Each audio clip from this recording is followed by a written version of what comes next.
collision। चाहे सजा ही मिले, लेकिन तुम्हें तो मैं इतनी आसानी से नहीं छोड़ूंगा आकर्ष। मैं मुख्य विभाग के न्याय समूह में शिकायत दर्ज करवाऊंगा और किसी और एल्डर से इस पूरे मामले की जांच करवाऊंगा। फिर देखता हूं तुम कैसे बचते हो। अजिताभ ने गुस्से से भरी आवाज में आकर्ष से कहा और फिर वहां से रवाना हो गया। आकर्ष ने उसकी बातों पर बिल्कुल भी ध्यान नहीं दिया। वह अरविंद के साथ चुपचाप उसके घर में चला गया। तुमने आखिर एल्डर आस्तिक और एल्डर विभीषण से ऐसा क्या कहा कि उन्होंने तुम्हारी सजा इतनी कम कर दी? अपने घर में आने के बाद अरविंद ने आकर्ष से पूछा। ज्यादा कुछ नहीं, मैंने बस उन्हें सिर्फ यह बताया कि मेरे पास आसमानी रंग का चक्रमूल है। आकर्ष ने जवाब दिया। आसमानी रंग का चक्रमूल? पर तुम्हारा चक्रमूल तो पीले रंग का नहीं था। अरविंद ने आश्चर्य व उलझन से भरे स्वर में पूछा। यह सब मैं तुम्हें बाद में बताऊंगा, फिलहाल के लिए तो मुझे तुमसे एक बात करनी है। आकर्ष ने बात बदलने की कोशिश की, पर उसकी बात पूरी होने से पहले ही अरविंद ने उसकी बात बीच में काटते हुए कहा। असल में मुझे भी तुमसे एक जरूरी विषय पर बात करनी थी। मैं अग्नि गुरुकुल से जाने का सोच रहा हूं। क्या जाना जरूरी है? आकर्ष ने पूछा। बहुत ज्यादा जरूरी है, अरविंद ने जवाब दिया। ठीक है, तो फिर अभी गुरुकुल से रवाना हो जाओ। आज के झगड़े के बाद अजिताभ का ध्यान कुछ समय के लिए मुख्य विभाग के न्याय समूह पर रहेगा। कुशाग्र भी इसमें उसका साथ देगा, तो यह समय तुम्हारे जाने के लिए सबसे सही रहेगा, आकर्ष ने कहा। उसने यह नहीं पूछा कि अरविंद कहाँ जाने वाला है, क्योंकि उसे पता था कि अरविंद जब तक जरूरी ना हो उसे अकेला छोड़कर नहीं जाएगा। दोनों ने रात होने का इंतजार किया। जब रात के अंधेरे में पहरा कुछ कम हुआ, तब आकर्ष और अरविंद दोनों अपने घर से बाहर निकले और गुरुकुल की सीमा पर आ गए। आकर्ष ने यहां से बाहर अपना कदम नहीं रखा, बस अरविंद को आगे जाने दिया, लेकिन उसको भी सचेत रहने की सलाह दी। कुछ ही देर में अरविंद उसकी आंखों के सामने से ओझल हो गया, जिसके बाद आकर्ष वापस अपने विभाग के लिए रवाना हो गया।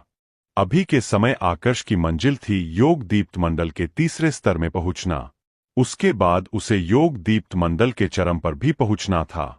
सिर्फ तभी ही वह प्रज्ञा मंडल में प्रवेश कर सकता था। इधर गुरुकुल से बाहर निकलने के बाद अरविंद अपने ही ख्यालों में खो चुका था। असल में वह एक जगह पर पहुंचने की कोशिश कर रहा था। इन सब की शुरुआत तब हुई थी जब वह निम्नतल में था। लगभग 30 साल पहले जब वह अंबर महल से बाहर साधना करने के लिए गया था, उस दौरान उसे एक योद्धा का वारिस बनने का मौका मिला था। इस बारे में अरविंद ने अपने पिता तक को नहीं बताया था, क्योंकि उस योद्धा ने साफ मना किया था कि जब तक जरूरी ना हो इस बारे में किसी और के साथ जानकारी साझा ना करें। वह योद्धा उच्चतल से आया था। अगर उसे पूर्ण रूप से वारिस बनना था तो उसे भी उच्चतल में जाकर उस योद्धा के स्थान को ढूंढने की जरूरत थी। अरविंद को यह तो पता नहीं था कि वह योद्धा उच्चतल के किस भाग से आया था, लेकिन उसे यह जानकारी थी कि वह कहां से संबंध रखता था। वह योद्धा सप्तगिरी समुदाय नामक एक समुदाय के तीसरे स्तंभ का वारिस था। किसी कारण से वह तो उस पद को पूर्ण रूप से हासिल नहीं कर पाया था, लेकिन खत्म होने से पहले उसने उससे संबंधित सारी जानकारी एक जगह पर छुपा दी थी और आगे चलकर अरविंद को वह सारी जानकारी मिली। यह सब कुछ उसी जानकारी में लिखा हुआ था, इसलिए खुद अरविंद भी नहीं जानता था कि इसमें कितनी सच्चाई है, लेकिन फिर भी वह एक बार कोशिश करना चाहता था। क्या पता उसकी किस्मत उसका साथ दे और सच में कोई सप्तगिरी समुदाय नाम का समुदाय मिल जाए। उच्चतल के उत्तरी भाग में बर्फ से ढका हुआ एक बहुत बड़ा क्षेत्र था। इस क्षेत्र में अधिकांश समय बर्फ ही जमा रहती थी। आज यहाँ पर बर्फीली वर्षा हो रही थी। एक बुजुर्ग अवस्था का आदमी यहाँ के एक बर्फीले पहाड़ की चोटी के ऊपर खड़ा हुआ था। उसके पैर जमीन पर नहीं थे बल्कि हवा में थे। इतनी तेज बर्फीली वर्षा हो रही थी, लेकिन उसके शरीर पर बर्फ का एक भी टुकड़ा नहीं गिर रहा था। ऐसा लग रहा था जैसे उसके चारों तरफ एक अदृश्य कवच था। इस समय उस बुजुर्ग अवस्था के आदमी की नजर आसमान की तरफ थी। आसमान पूरा बर्फ से घिरा हुआ था, जिस कारण कोई भी ऊपर की तरफ स्पष्ट रूप से नहीं देख सकता था। लेकिन वो बुजुर्ग अवस्था का आदमी बिल्कुल स्पष्ट रूप से ऊपर देख पा रहा था। दूर अंतरिक्ष में मौजूद सितारे उसकी आंखों में चमक रहे थे। गुप्त स्तंभ के वारिस के सितारे फिर से बदल रहे हैं। इस बार रफ्तार काफी तेज है। लगता है उसकी ताकत काफी तेजी से बढ़ रही है। क्या कोई और भी है जो उसके सितारों को देख रहा है और उनकी चाल बदलने की कोशिश कर रहा है? उस बुजुर्ग अवस्था के आदमी ने अपने आप से पूछा। अपनी तरफ से उसने बहुत कोशिश की लेकिन वह किसी को देख नहीं पाया। अजीब है। ऐसा लग रहा है जैसे बाहरी वातावरण से वह बिल्कुल अलग हो चुका है। चलो अच्छा ही है, कम से कम फिलहाल के लिए वह सुरक्षित तो है। दिए गए समय के अनुसार तीसरे स्तंभ का वारिस भी कुछ ही समय में सभी के सामने आ जाएगा। इतने सालों बाद एक साथ सारे वारिस लौट कर आ रहे हैं। क्या हमारा सप्तगिरी समुदाय फिर से अस्तित्व में आने वाला है? बुजुर्ग अवस्था के आदमी ने अपने आप से सवाल किया। सप्तगिरी समुदाय इतनी आसानी से अस्तित्व में नहीं आएगा। इतने सालों से हमारे लिए यह बस एक सपना है। अगर इसे अस्तित्व में आना होता तो कब का आ चुका होता। झूठी उम्मीद मत दीजिए। ठीक इसी समय पर एक महिला की आवाज उस बुजुर्ग अवस्था के आदमी को सुनाई दी। अगले ही क्षण वह महिला उस बुजुर्ग अवस्था के आदमी के पास प्रकट हुई। दिखने में वह बला की खूबसूरत थी। उसकी सुंदरता ऐसी थी कि अगर एक बार कोई भी उसे देख ले तो कभी भूल नहीं सकता था। सपनों को वास्तविकता में बदलने में ज्यादा समय नहीं लगता, बस सही समय और सही फैसले का इंतजार करना पड़ता है। बुजुर्ग अवस्था के आदमी ने जवाब दिया। आपके साथ यह शब्दों का खेल खेलना मुझे बिल्कुल भी पसंद नहीं। आपकी बातें समझ में ही नहीं आती। वैसे पहले स्तंभ का वारिस तो मिल चुका है, दूसरे स्तंभ के वारिस की जरूरत नहीं है। चौथे स्तंभ का वारिस पहले से है। पांचवें स्तंभ का वारिस भी मिल चुका है। सातवें स्तंभ की वारिस भी है। बचे सिर्फ तीसरे और छठे स्तंभ के वारिस। इन दोनों में से भी तीसरे स्तंभ का वारिस मिल चुका है, जो कुछ समय बाद यहां पर आ जाएगा। अब सिर्फ छठे स्तंभ का वारिस बचा है। उसके बारे में आपने कुछ सोचा है? उस महिला ने बुजुर्ग अवस्था के आदमी से पूछा। उसकी खोज तो काफी समय पहले ही शुरू हो गई थी। वारिस की युद्ध कलाई मेरे पास है, लेकिन उसको ढूंढने का काम मैंने विकर्ण को दिया है। वह यहां पर आता ही होगा। बुजुर्ग अवस्था के आदमी ने जवाब दिया। विकर्ण को? उस आधे पुरुष और आधी महिला को आपने यह काम दे दिया? विकर्ण नाम सुनकर उस महिला का चेहरा हीन भावना से भर गया। क्यों, तुम्हें कोई आपत्ति है? ठीक इसी समय पर एक और महिला की आवाज सुनाई दी। इस आवाज को सुनकर तो पहले वाली महिला का गुस्सा अपने चरम पर पहुंच गया। उसने कर्कश आवाज में कहा, अपनी आवाज बदलकर बातें करना बंद करो। जो काम दिया था उसके बारे में बताओ, उसका क्या हुआ?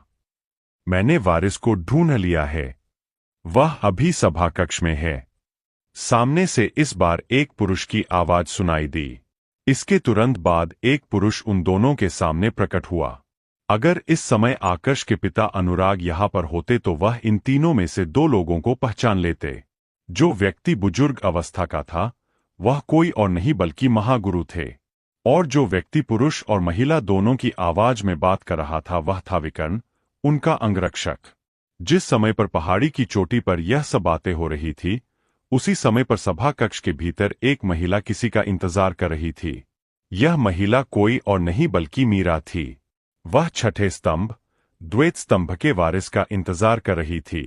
कुछ ही देर बाद दो लोगों ने सभा कक्ष में प्रवेश किया। दोनों जुड़वा थे। तुम दोनों यहां? उन दोनों को देखकर मीरा ने चौंकते हुए पूछा। मीरा, आप यहां? सामने से दोनों जुड़वा भाइयों का भी आश्चर्य से भरा सवाल सुनाई दिया। वह दोनों भी मीरा को वहां पर देखकर हैरान थे। यह दोनों जुड़वा भाई कोई और नहीं बल्कि अरुण और वरुण थे। मैं तो यहां पर तुम दोनों के आने से पहले से हूं, लेकिन तुम दोनों यहां पर कैसे? मीरा ने पहले उन दोनों के सवाल का जवाब दिया और फिर अपना सवाल पूछा। हम नील महल में थे। आकर्ष हमें वहां पर लेकर गया था, लेकिन बाद में वहां पर हमारी मुलाकात वरिष्ठ विकर्ण से हुई। उन्होंने हमें बताया कि हम छठे स्तंभ के वारिस बन सकते हैं, इसलिए हम उनके साथ निम्नतल से यहां पर उच्चतल में आ गए। अरुण ने जवाब दिया। जिस समय पर उन तीनों के मध्य यह सब बातें हो रही थी, वही पहाड़ी की चोटी पर इस समय महागुरु और वह महिला सप्तगिरी समुदाय के अगले कदम को लेकर कुछ चर्चा कर रहे थे। 7 में से 6 वारिस आ चुके हैं, 4 तो यहीं पर है। तुम जाओ और तीसरे स्तंभ के वारिस को लेकर आओ। तब तक मैं निम्नतल में जाकर 5वें स्तंभ की वारिस को लेकर आता हूं। जब सभी 6 वारिस यहां पर आ जाएंगे तो हम सप्तगिरी तंत्रजाल को सक्रिय करेंगे ताकि सभी वारिसों की ताकत बढ़ा सके, महागुरु ने कहा। और पहले वारिस का क्या? उस महिला ने पूछा। गुप्त स्तंभ के वारिस को इस प्रकार के तंत्रजाल की कोई जरूरत नहीं है। उसके सितारे बता रहे हैं कि अभी के समय उसकी ताकत वारिसों से ज्यादा पीछे नहीं है। अगर मुझे और विकर्ण को इनमें से हटा दे तो वह अकेला ही इन सबको खत्म करने के लिए पर्याप्त है। ऊपर से उसका रास्ता थोड़ा अलग है। वह हमसे जितना दूर रहे उसकी ताकत इतनी ज्यादा जल्दी बढ़ेगी, महागुरु ने जवाब दिया। लेकिन अगर वह यहां पर नहीं आया तो भी हम तंत्रजाल को शुरू नहीं कर सकते। आपकी अब उम्र हो चुकी है, आप तंत्रजाल के भीतर नहीं जा सकते। इससे आगे भविष्य में जो अगला वारिस बनेगा उसका नुकसान नहीं होगा। यह तंत्रजाल सिर्फ एक ही बार सक्रिय किया जा सकता है। इसलिए मेरी सलाह तो यह है कि आपको भी अपना वारिस ढूंढ लेना चाहिए, महिला ने महागुरु से कहा। मेरा वारिस? उसे तो मैं बहुत पहले ही ढूंढ चुका हूं, बस वह मेरे साथ नहीं है। लेकिन सही समय आने पर वह यहां पर आ जाएगी। तब तक के लिए बाकी के सभी वारिसों को सुरक्षित रखना होगा, महागुरु ने हल्का मुस्कुराते हुए कहा। असल में अभी के समय का सप्तगिरी समुदाय एक पहाड़ के नीचे बना हुआ था। यह पहाड़ बर्फ से ढका हुआ था। पूरा महल भूमिगत था, जिस कारण से दूर से देखने से कोई भी बता नहीं सकता था कि सप्तगिरी समुदाय का वास्तविक ठिकाना यहां पर है। अगर जमीन पर ठिकाना होता तो तीनों गुरुकुलों को कब का इसके बारे में पता चल चुका होता। फिर शायद सप्तगिरी समुदाय का अस्तित्व में रहना भी संभव नहीं होता। इस समय पर आकर्ष को इन सब के बारे में कोई भी जानकारी नहीं थी। उसे कोई भी अंदाजा नहीं था कि अभी के समय सप्तगिरी समुदाय में जितने भी नए वारिस आए हैं उनमें से अधिकांश तो उसी के साथ ही है।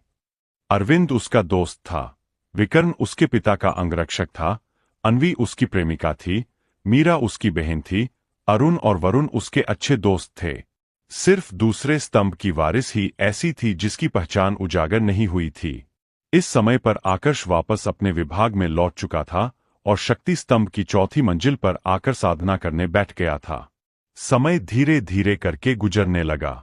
लगभग 5 महीने बाद आखिरकार आकर्ष के ऊर्जा स्तर में वृद्धि हो गई और उसने सफलतापूर्वक योग दीप्त मंडल के तीसरे स्तर में प्रवेश कर लिया।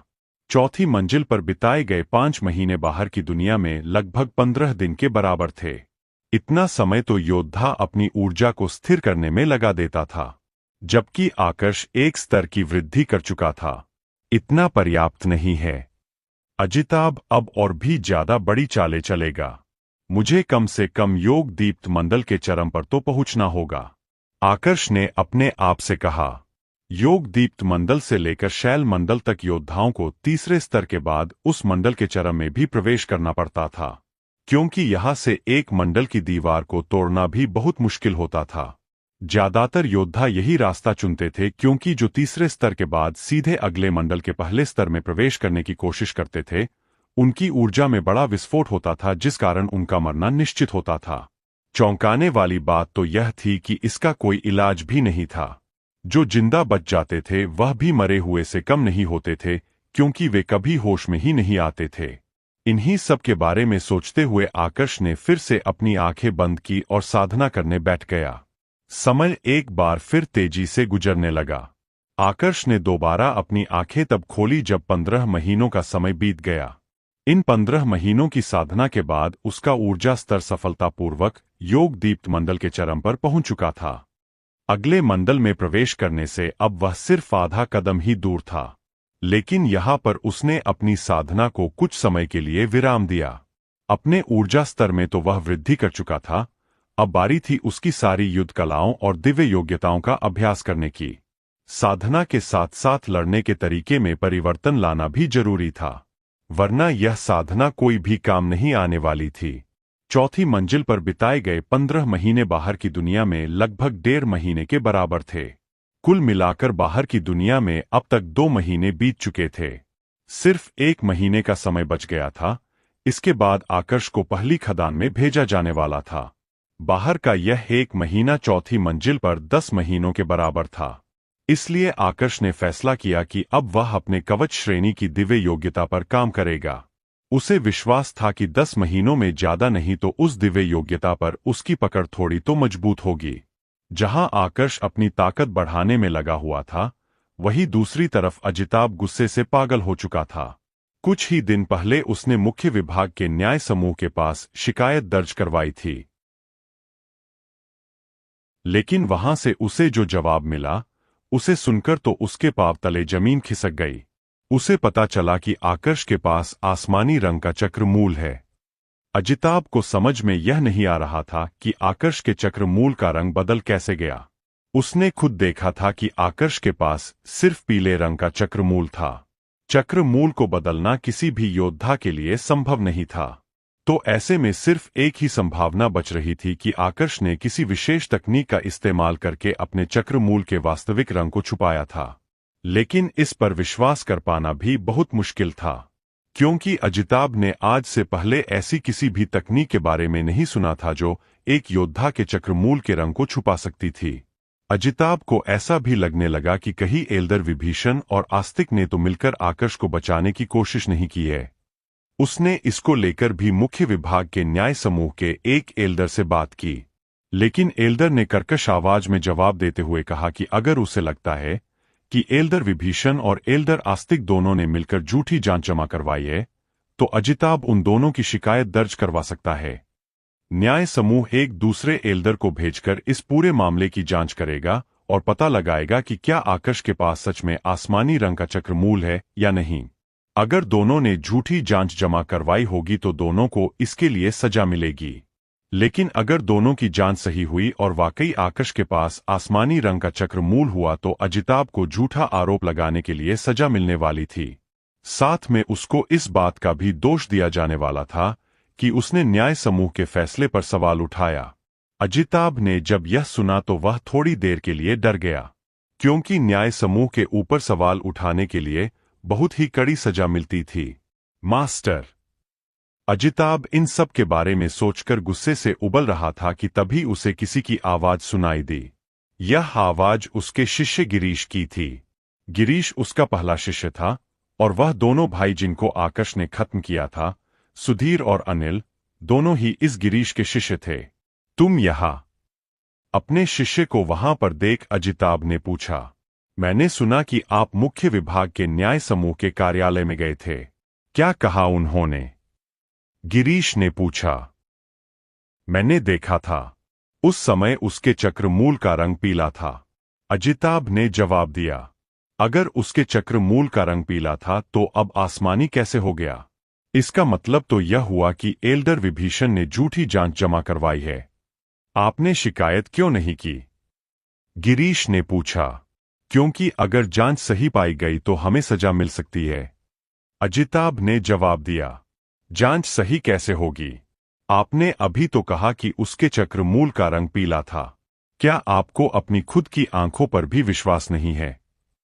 गिरीश ने पूछा। मामला बहुत पेचीदा है गिरीश। सबसे पहले तो उस आकर्ष के पास अपने वास्तविक ऊर्जा स्तर को छुपाने की एक तकनीक है, जिस कारण से कोई भी नहीं बता सकता कि उसका वास्तविक ऊर्जा स्तर किस मंडल में है। ऊपर से वरिष्ठ विभीषण ने भी कभी किसी का पक्ष नहीं लिया है। हमारे पूरे विभाग में अगर कोई सबसे ज्यादा निष्पक्ष है तो वह वही है। मैंने उन दोनों की पहचान की भी पूरी जांच की है। मुझे उन दोनों से जुड़ा ऐसा कोई भी आधार नहीं मिला है जिसके बल पर यह कह सकूं कि दोनों एक दूसरे को पहले से जानते होंगे या दोनों एक दूसरे का पक्ष ले रहे हैं। और इसमें एक और समस्या भी है। अगर वो अपने ऊर्जा स्तर को सभी से छुपा सकता है तो ऐसा भी हो सकता है कि उसके पास अपने चक्रमूल के रंग को छुपाने की भी कोई तकनीक हो, अजिताभ ने परेशान होते हुए कहा। लेकिन यह संभव ही नहीं है। चक्रमूल को कोई छुपा नहीं सकता। अगर छुपाना भी चाहे तो उसके ऊर्जा स्तर का कम से कम शैल मंडल में होना जरूरी है। लेकिन आकर्ष उस मंडल का योद्धा नहीं है। यही इस बात को सिद्ध करने के लिए पर्याप्त है कि एल्डर विभीषण आकर्ष का पक्ष ले रहे हैं। मैं जाकर खुद शिकायत दर्ज करवाऊंगा। जो होगा देखा जाएगा, गिरीश ने गंभीर स्वर में कहा और फिर वहां से रवाना हो गया। यह देखकर अजिताभ के चेहरे पर एक कड़वाहट भरी मुस्कुराहट आ गई। उसे अब ऐसा लग रहा था जैसे पिछले कुछ समय से वह कुछ ज्यादा ही डरपोक बन गया था। उससे ज्यादा बहादुर और साहसी तो उसका शिष्य गिरीश था, जो हल्का सा शक होने पर भी शिकायत दर्ज करने के लिए चला गया। आकर्ष को इस बारे में अभी तक कोई भी जानकारी नहीं थी कि उसके खिलाफ शिकायत दर्ज करवाने की तैयारी चल रही है। वह तो अपने विभाग की कवच श्रेणी की दिव्य योग्यता का अभ्यास कर रहा था। 3 दिन बीत चुके थे, लेकिन अभी तक उसमें कोई खास वृद्धि देखने को नहीं मिली थी। यह दिव्य योग्यता काफी मुश्किल थी। आज तक सिर्फ 10 योद्धा ऐसे थे जो इस दिव्य योग्यता को सीखकर इसमें महारत हासिल कर पाए थे। कोई बात नहीं, मैं फिर भी इसका अभ्यास करूंगा। देखता हूं कब तक यह मेरी पकड़ से बाहर रह पाती है। आकर्ष ने दृढ़ता से भरे स्वर में कहा। आकर्ष, बाहर आओ। मैं कच्छप विभाग का 2य श्रेणी का एल्डर प्रखर हूं। मुझे तुमसे एक जरूरी विषय पर बात करनी है। ठीक इसी समय पर आकर्ष को एक आवाज सुनाई पड़ी। यह आवाज उसके घर के बाहर से आई थी। 2य श्रेणी का एल्डर प्रखर। पहले तो आकर्ष को याद नहीं आया कि प्रखर कौन है। उसने तो अभी तक अजिताभ, योगेश और विभीषण इन 3 ही एल्डरों का नाम सुना था। पता करने के लिए वह अपने शक्ति स्तंभ से बाहर आया और अपने घर का दरवाजा खोलकर बाहर देखा। उसे इस बात की बिल्कुल भी चिंता नहीं थी कि यहां पर कोई उसे कुछ कर सकता है। लेकिन हां, इस बात को लेकर उसके मन में जिज्ञासा जरूर थी कि यह एल्डर प्रखर उससे किस बारे में बात करने आया है। आकर्ष जब अपने घर से बाहर आया तो उसने देखा कि बाहर 2 लोग खड़े थे। इनमें से एक को तो आकर्ष जानता था। यह था सिद्धांत, जिसके साथ उसने कुछ ही समय पहले मुकाबला किया था। सिद्धांत को हराकर उसने उसके घर पर नियंत्रण किया था। दूसरा व्यक्ति एक बुजुर्ग अवस्था का आदमी था। उसी ने आकर्ष को आवाज लगाई थी। उसके पहनावे को देखकर आकर्ष को अंदाजा लग गया कि वही 2य श्रेणी का एल्डर प्रखर है। कहिए एल्डर प्रखर, आपको क्या जरूरी बात करनी है? आकर्ष ने बिल्कुल शांत स्वर में पूछा। मेरे साथ चलो, एल्डर प्रखर ने आकर्ष से कहा। अब मैं चलता हूं मास्टर। इससे पहले कि आकर्ष कुछ कहता, सिद्धांत ने एल्डर प्रखर से कहा और वहां से रवाना हो गया। सिद्धांत एल्डर प्रखर का शिष्य है। यह जानकर आकर्ष को थोड़ा आश्चर्य हुआ। साथ में उसके मन में एल्डर प्रखर के प्रति संदेह भावना भी उत्पन्न होने लगी। एल्डर प्रखर, पहले मुझे जानना है कि आप मुझे कहां ले जा रहे हैं। उसके बाद मैं आपके साथ चलूंगा। इतना समय गुरुकुल में गुजारने के बाद इतनी समझ तो मुझ में भी आ चुकी है कि किसके साथ जाना चाहिए और किसके साथ नहीं। क्या पता आप भी अपने शिष्य का बदला लेने के लिए मुझे यहां से दूर ले जा रहे हो। आकर्ष ने एल्डर प्रखर की तरफ देखते हुए कहा। यह सुनकर पहले तो एल्डर प्रखर के चेहरे पर एक आश्चर्य का भाव आ गया, पर फिर वह हंसने लगे। उन्होंने हंसते हुए ही कहा, तुम्हें लगता है मैं तुम्हें हानि पहुंचाने के लिए ऐसी कोई चाल चलूंगा? जो अजिताभ के जैसे गिरे हुए होते हैं, वह ऐसी हरकत करते हैं। मुझे यह सब करने की क्या जरूरत? रही बात अपने शिष्य का बदला लेने की, तो मेरा ऐसा कोई इरादा नहीं है। उसने भी किसी को पीट कर ही उस घर पर कब्जा किया था। तुमने उसे पीटा, हिसाब बराबर हो गया। उल्टा तुमने तो उसे सबक सिखाकर अच्छा ही किया है। जब से उसे पता चला है कि तुम शिष्यों को मारने में बिल्कुल भी संकोच नहीं करते, तब से वह थोड़ा सुधर भी गया है और बेवजह की मुसीबत खड़ी नहीं कर रहा है। तो फिर आप मुझे कहां ले जा रहे हैं? आकर्ष ने पूछा। मुख्य विभाग के एल्डर तुमसे मिलना चाहते हैं। अब वह तुम्हें क्यों बुला रहे हैं, इस बारे में मुझे कुछ नहीं पता। लेकिन हां, जब उन्होंने मुझे बुलाया था तब वहां पर गिरीश भी मौजूद था। एल्डर प्रखर ने जवाब दिया। गिरीश? यह कौन है? आकर्ष ने उलझन भरे स्वर में पूछा। तुम्हें सच में गिरीश के बारे में नहीं पता? जिस सुधीर और अनिल को तुमने खत्म किया था वह उनका मास्टर है, और जिस अजिताभ से तुम्हारी बिल्कुल भी नहीं बनती, गिरीश उसका शिष्य है। एल्डर प्रखर ने जवाब दिया। अब जाकर आकर्ष को पूरा मामला समझ में आने लगा। उसे यह भी समझ में आने लगा कि आखिर उसे मुख्य विभाग में क्यों बुलाया जा रहा है। पूरी संभावना थी कि गिरीश ने शिकायत दर्ज करवाई होगी और उसी की जांच पड़ताल के लिए उसे बुलाया जा रहा था। एल्डर प्रखर के साथ आकर्ष अब सीधा कच्छप विभाग के न्याय समूह के कार्यालय के लिए रवाना हो गया। जब वह न्याय समूह के कार्यालय में पहुंचा तो उसने पाया कि वहां पर पहले से ही 3 लोग खड़े थे। एक तो थे एल्डर विभीषण और दूसरा था गिरीश, जिसके बारे में एल्डर प्रखर ने उसे जानकारी दी थी। इनके अलावा वहां पर एक और बुजुर्ग अवस्था का आदमी भी खड़ा था जिसने अपनी आंखें बंद कर रखी थी। आकर्ष के अनुमान के मुताबिक वो मुख्य विभाग के न्याय समूह से आए हुए एल्डर हो सकते थे। यहां मुझे क्यों बुलाया गया है, एल्डर विभीषण? आकर्ष ने वहां पर आने के बाद एल्डर विभीषण से सवाल किया। गिरीश ने शिकायत दर्ज करवाई है कि मैंने पक्षपात किया है। इनका कहना है कि तुम्हारे पास पीले रंग का चक्रमूल है, लेकिन मैंने अपनी जांच में यह बताया है कि तुम्हारे पास आसमानी रंग का चक्रमूल है। आरोप मुझ पर भी लगाया गया, इसलिए मुझे भी तुम्हारी तरह यहां पर आना पड़ा। एल्डर विभीषण ने कर्कश निगाहों से एक बार गिरीश की तरफ देखा और फिर वापस आकर्ष की तरफ देखते हुए जवाब दिया। आकर्ष, इनसे मिलो। यह मुख्य विभाग के न्याय समूह के एल्डर प्रथमेश है। एल्डर प्रखर ने आकर्ष का परिचय उस बुजुर्ग अवस्था के आदमी से करवाया। प्रणाम एल्डर प्रथमेश। उनका परिचय सुनकर आकर्ष एक कदम आगे बढ़ा और उसने एल्डर प्रथमेश को प्रणाम किया। उसका प्रणाम सुनकर एल्डर प्रथमेश ने अपनी आंखें खोली और ध्यान से आकर्ष को देखने लगे। देखो आकर्ष, समय बर्बाद करना मेरी आदत नहीं है, तो मैं सीधा मुद्दे पर आता हूं। मुख्य विभाग के पास एक शिकायत दर्ज करवाई गई है, इसलिए इस मामले की जांच पड़ताल करने के लिए मुझे यहां पर आना पड़ा। चक्रमूल मणि के साथ सबसे पहले तुम्हारे चक्रमूल के रंग का निरीक्षण करूंगा और उसके बाद अपनी आध्यात्मिक शक्ति के साथ तुम्हारे आत्ममंडल में झांककर तुम्हारे चक्रमूल को देखूंगा। चिंता मत करो, इस दौरान तुम्हारे आत्ममंडल के किसी भी भाग को मैं स्पर्श नहीं करूंगा। अगर तुम्हें इससे कोई आपत्ति है तो बता सकते हो, एल्डर प्रथमेश ने कहा। आखिर में उन्होंने आकर्ष से उसकी राय भी पूछी।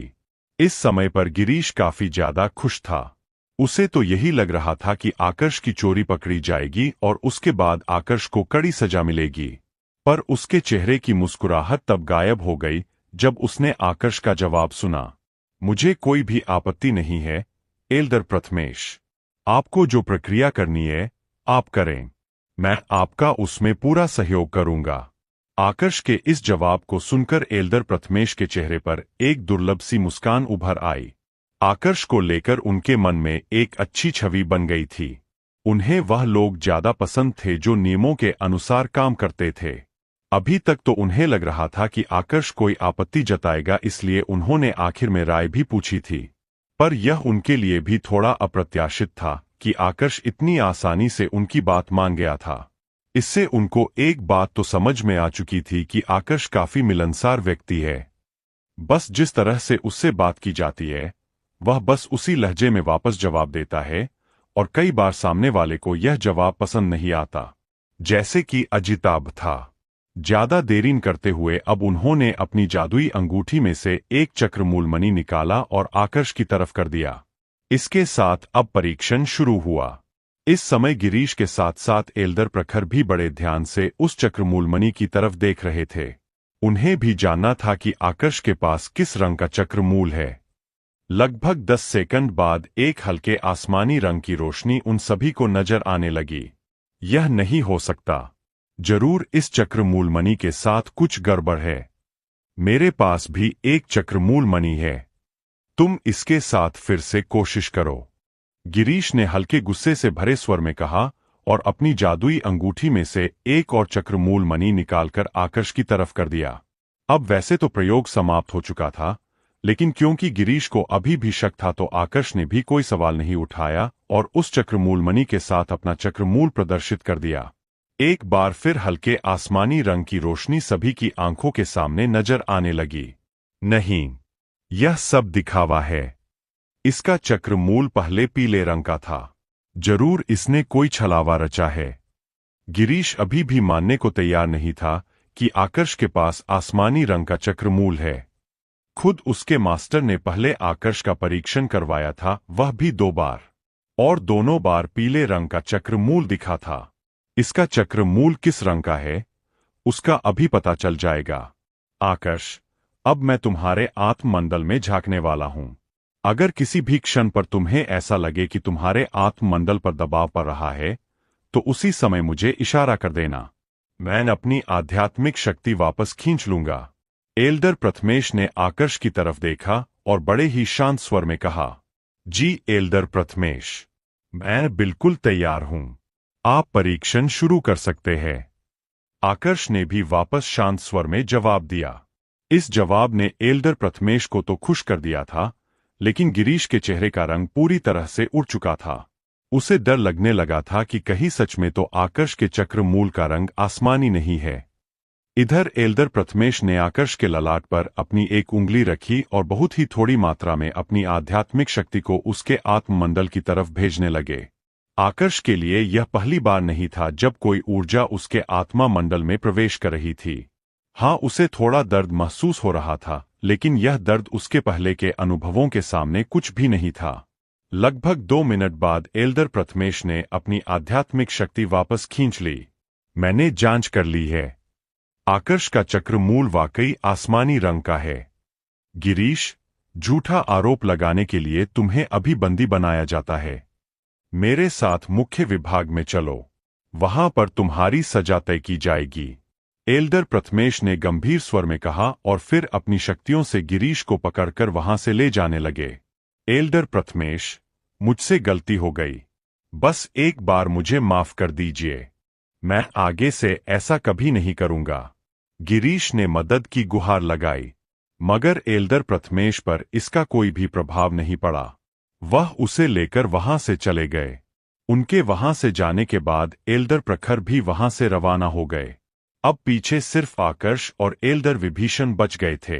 आकर्ष, तुम्हें याद है ना, तुम्हें कुछ दिनों के बाद पहली खदान में काम करने के लिए जाना है? एल्डर विभीषण ने पूछा। मुझे याद है एल्डर विभीषण, मैंने तो सारी तैयारियां भी कर ली है। आकर्ष ने जवाब दिया। बढ़िया। वैसे अब गिरीश की तरफ से तुम्हें चिंता करने की कोई जरूरत नहीं है। इसके बाद वह तुम्हें निशाना नहीं बना पाएगा। एल्डर विभीषण ने कहा। क्या गिरीश को आरोप लगाने के लिए मृत्युदंड मिलेगा? आकर्ष ने पूछा।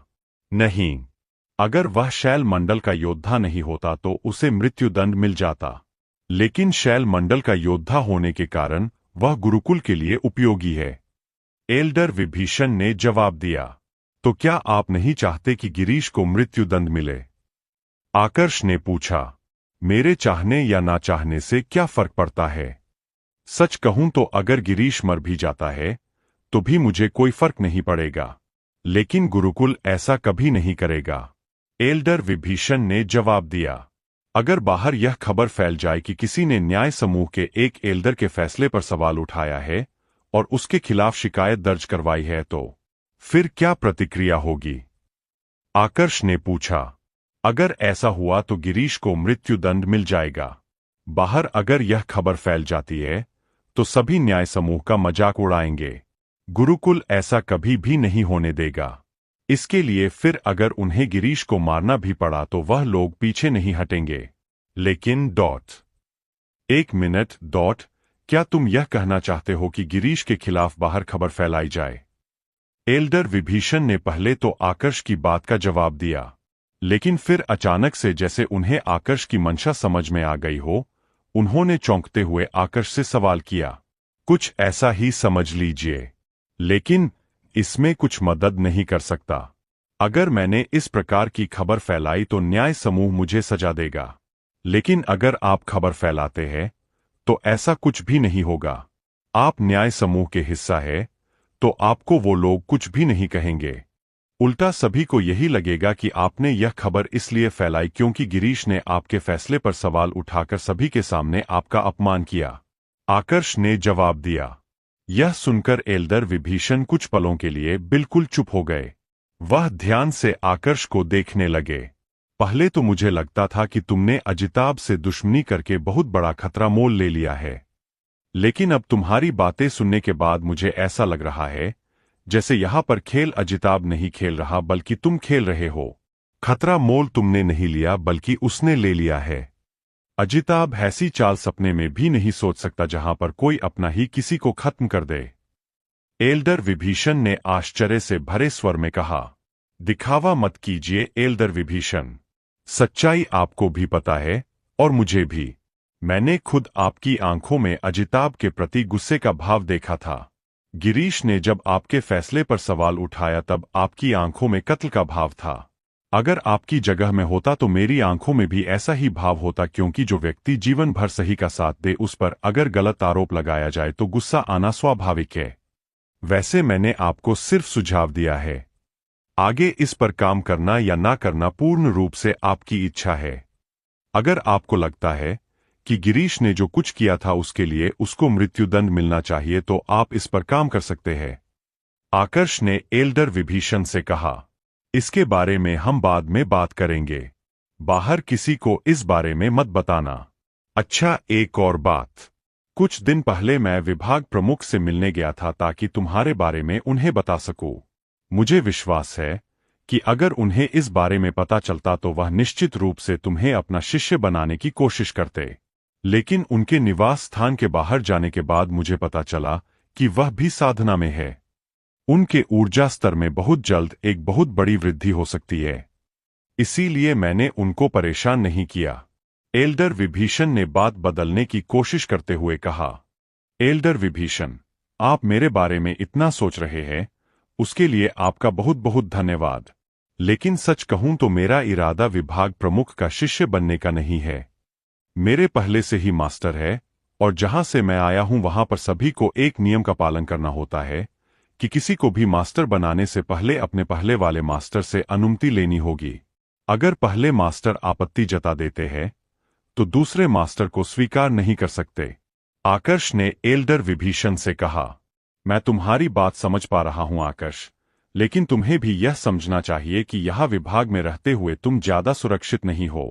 अजिताभ कोई सामान्य इंसान नहीं है कि तुम उसको बार बार परेशान करोगे और वह ऐसे ही सहन करता रहेगा। तुम्हें उसके खतरनाक चेहरे का अंदाजा नहीं है। एल्डर विभीषण ने कहा।